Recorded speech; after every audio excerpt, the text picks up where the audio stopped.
এটা কি শুধুই সুপারম্যানের গল্প, নাকি এক সুপার হিরোর মুখে বলা বিশ্ব রাজনীতির নগ্ন সত্য? বিশ্বজুড়ে আলোচনার কেন্দ্রে এখন জেমস গানের নতুন সিনেমা সুপারম্যান।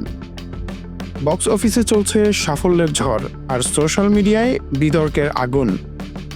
ছবিতে দেখানো হয়েছে বারাভিয়া নামের ধনী সামরিক শক্তিধর একটা দেশ, যার পাশে সবসময় থাকে যুক্তরাষ্ট্র।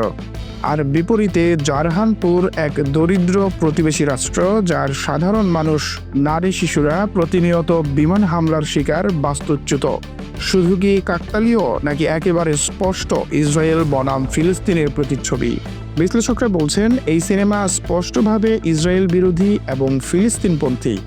নাম না নিয়ে, দৃশ্য দিয়ে, সংলাপ দিয়ে সোজাসাপটা একটা বার্তা ছড়িয়ে দিয়েছে পরিচালক। একজন এক্স ব্যবহার করে লিখেছেন, এতটা স্পষ্ট রাজনৈতিক মেসেজ আমি এর আগে কোনো সুপার হিরো ফিল্মে দেখিনি। আরেকজন বলেছেন, জেমস গান সত্যিই সাহস দেখিয়েছেন, এই সুপারম্যান আলাদা। তবে পরিচালক জেমস গান বলেছেন, এই সিনেমা বাস্তব কোনো দেশকে উদ্দেশ্য করে বানানো হয়নি। তিনি স্ক্রিপ্ট লেখার সময় মধ্যপ্রাচ্যে বর্তমান যুদ্ধ পরিস্থিতি শুরুই হয়নি। তবে দর্শকরা বলছেন, যা বাস্তবে ঘটছে তার প্রতিচ্ছবি তো কল্পনাতেও চলে আসে। তাহলেই তো শিল্প সত্য হয়ে ওঠে।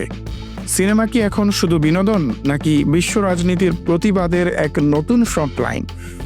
জেমস গান কি শুধু সুপারম্যান বানিয়েছেন, নাকি বানিয়েছেন একজন আদর্শবান প্রতিবাদী মানুষকে?